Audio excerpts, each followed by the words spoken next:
دیکھیں اس وقت جو عرب ممالک ہیں ان کی پالیسی یہ ہے کہ کسی طریقے سے غزہ میں جو لڑنے والے ہیں ان کا خاتمہ ہو جائے، یہی پالیسی ہے ان کی، اور یہ پالیسی بالکل جگ ظاہر ہو چکی ہے. ایسا نہیں ہے کہ وہ ڈر کی وجہ سے خاموش بیٹھے ہیں، ڈر نہیں ہے بلکہ حمایت ہے کہ بھائی یہ جو ایک خاص آئیڈیالوجی ہے اگر یہ پھیل گئی تو کل ہمارے اقتدار کو خطرہ ہوگا، اس کو یہی ختم کر دو. اور کون ختم کرے؟ بھائی اسرائیل ختم کر دے، لوگ کہیں گے اسرائیل نے ختم کر دیا، ہمارا کوئی نام نہیں ہوگا، ہمارا کام ہو جائے گا. یہ ہے مسئلہ. لاٹھی بھی سانپ بھی مر جائے اور لاٹھی بھی نہ ٹوٹے. حضرت مجھے آج بھی یاد ہے میرا ایجپٹ کا پلان تھا کائرو کے لیے، 2011 کی بات ہے، 2010-11 کی. اور تیونس میں دنگے شروع ہوئے، مصر میں ہوئے، لیبیا کے اندر مسئلے مسائل شروع ہو گئے. جب یہ سارا عرب سپرنگ جسے کہا جاتا تھا، عرب اپ رائزنگ، اس پر بڑی باتیں ہوئی. مجھے یاد ہے کہ جیسے ہی عرب سپرنگ کے نام سے انورٹڈ کوماز جب یہ شوشہ چھوڑا گیا، فٹافٹ دبئی کے اندر اور سعودیہ کے اندر اور بحرین کے اندر، یہ جو قطر، یہ ایریاز آتے ہیں جو بڑے اپنے آپ کو سیف سائٹ ان ملکوں کے اندر لوکل جو سعودیز تھے، لوکل جو عربز تھے، ان کے قرضے معاف کر دیے گئے، سیلریز جو ہیں وہ انکریز ہو گئیں، پینشنز جو ہیں انکریز ہو گئی. میں نے کہا، میں سوچ میں پڑ گیا، میں نے کہا یہ انہوں نے کیا کیا ہے. تو یہ صرف ان کا انٹرسٹ یہ ہے.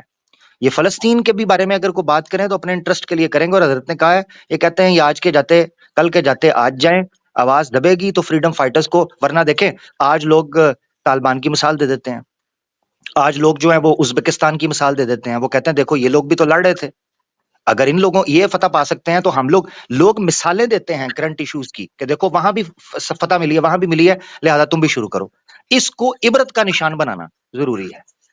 اچھا، دوسری بات یہ کہ آج کے دور میں جو کامیابی اپنے مشن میں ہوتی ہے وہ ضروری نہیں ہے کہ وہ میزائل برسا کر ہی ہو. یعنی ہم میں سے کوئی بھی یہ نہیں چاہے گا کہ جنگ کا دائرہ وسیع ہو اور ساری دنیا اس کی لپیٹ میں آ جائے. کوئی بھی آدمی، حدیث میں ہے کہ لا تتمنوا لقاء العدو، رسول اکرم صلی اللہ علیہ وسلم نے فرمایا کہ دشمن سے ملاقات کی تمنا نہ کرو. یعنی آپ یہ تمنا نہ کریں کہ حالات مزید خراب ہو جائیں، بلکہ حالات کو کسی طریقے سے قابو کرنا یہ ضروری ہے. تو یہ ممالک اپنا اگر انفلوئنس استعمال کرنا چاہیں تو کل سے پہلے آج کر لیں. لیکن ہو کیا رہا ہے کہ ان کا جو انویسٹمنٹ ہے وہ جو کتو آ رہا ہے، اور ان ممالک میں آ رہا ہے کہ جو اسلامو فوبیا کا گڑھ ہے. ابھی کل ہی پتا چلا کہ بھائی ایم بی ایس صاحب جو ہیں وہ پتہ نہیں کتنے بلین ڈالر جو ہیں وہ آئی پی ایل میں لگا رہے ہیں. دبئی کے 50 بلین ڈالر انڈیا میں آ رہے ہیں. تو یہ ٹھیک ہے، آ جائیں، ان کا ایک بزنس پوائنٹ آف ویو ہے. لیکن اگر آپ اس کو ایک امیٹک ٹرمز میں دیکھیں تو بھائی پہلے یہ ہونا چاہیے نا کہ اپنے ملک کو اسلامو فوبیا سے پاک کرو، تو ٹھیک ہے ہمارا انویسٹمنٹ حاضر ہے. بالکل بالکل.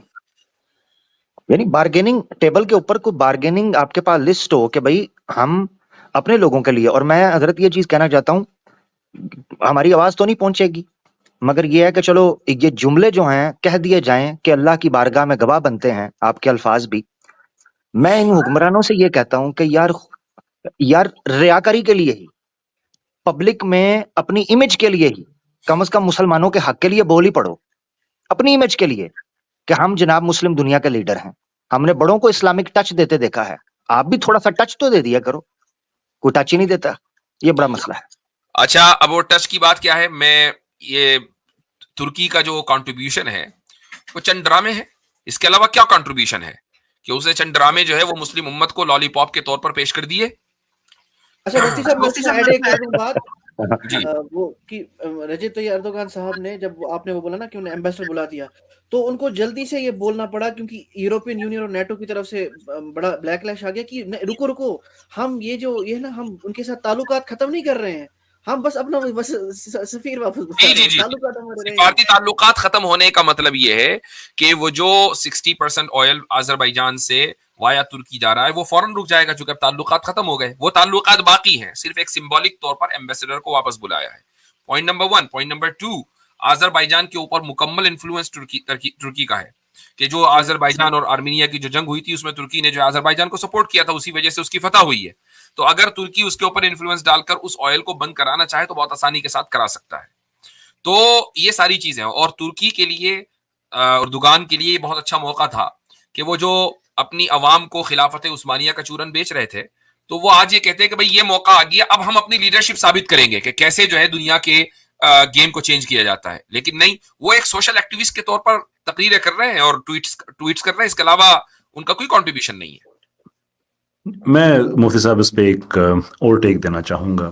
جی میرا خیال یہ ہے کہ مسلمان ملک اپنی اپنی ذاتی حیثیت میں درد رکھتے ہیں. ترکی بھی رکھتا ہے، پاکستان بھی رکھتا ہے، ایران بھی رکھتا ہے. لیکن ہمارے ساتھ یہ چھوٹے چھوٹے تجربات ایسے ہو چکے ہیں کہ ہر ملک کو مسئلہ جنگ کا نہیں ہے. جنگ پاکستان بھی اسرائیل کے ساتھ بڑی اچھی کر سکتا ہے. پاکستان کے پاس سپیریئر فائٹنگ پینافینیلیا ہے، ترکی کے پاس ہے، ایران کے پاس ہے. جنگ ایشو نہیں ہے، جنگ کا آفٹر مارتھ پرابلم ہے. ابھی اب دیکھیں کیسے تانے بانے آپس میں ملتے ہیں کہ کچھ عرصہ پہلے پاکستان، ملائیشیا اور ترکی نے کوشش کی کہ اس طرح کا ایک اتحاد بنائے، تو ہمارے اپنے مسلمان ملک نہیں بننے دیا کہ یہ اکٹھے نہ ہو جائیں.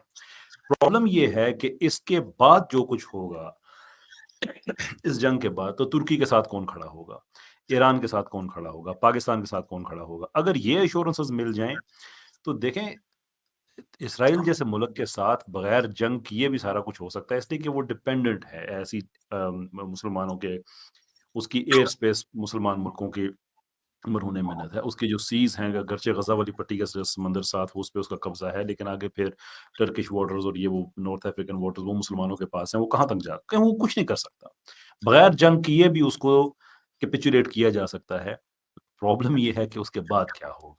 اگر ایشورنس مل جاتی ہے پاکستان کو ایران کی طرف سے، سعودی عرب کی طرف سے، ترکی کی طرف سے کہ ہم آپ گرنے نہیں دیں گے، پاکستان سٹینڈ لے سکتا ہے. نہیں ترکی تو لے ایٹ سکتا دی اینڈ آف دا ہے. ڈے قیصر بھائی بات تو وہی ہو گئی نا کہ لیڈرز جو ہیں یہ ان کی کمی اور ان کا نفاق ہے، ورنہ عوام کو یہاں یا ملکوں کو کوئی نہیں کوس رہا ہے. بات لیڈرز کی ہو رہی ہے کہ اگر لیڈرز جو ہیں وہ خلوص رکھتے اور اسلام اور مسلمانوں کا درد رکھتے تو آج یہ مسئلہ ہوتا ہی نا.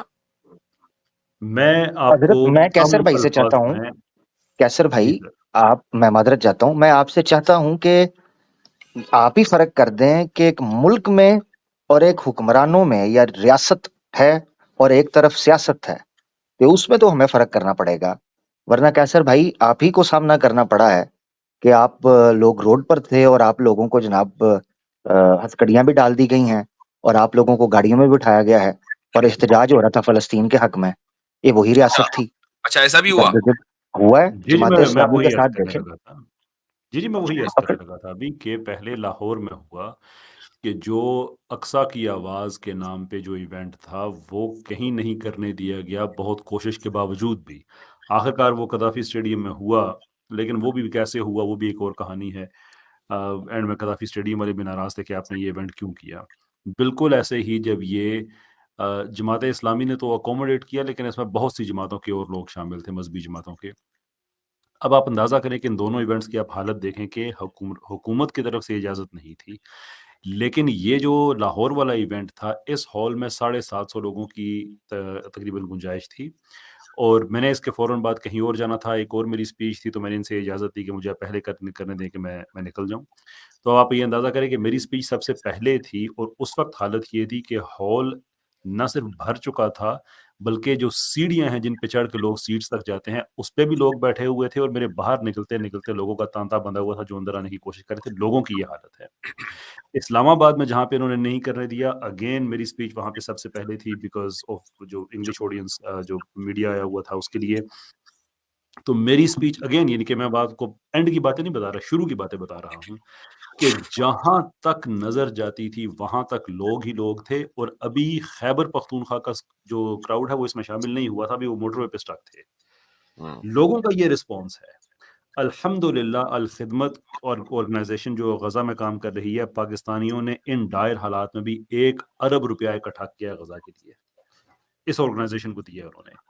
لوگوں کا تو سٹانس کلیئر ہے کہ وہ کہاں کھڑے ہوئے ہیں. اب یہ جو ہے نا وہن کے مارے ہوئے حکمران، مسئلہ وہ جی ہے. جی ہاں وہی بات ہے، وہی بات ہو رہی ہے کہ ہر ایک آدمی کو اپنا اقتدار اور اقتدار کی جو نشہ ہے وہ پیا رہا ہے. چلیں خیر، یہ درد بڑا گہرا حضرت ہے.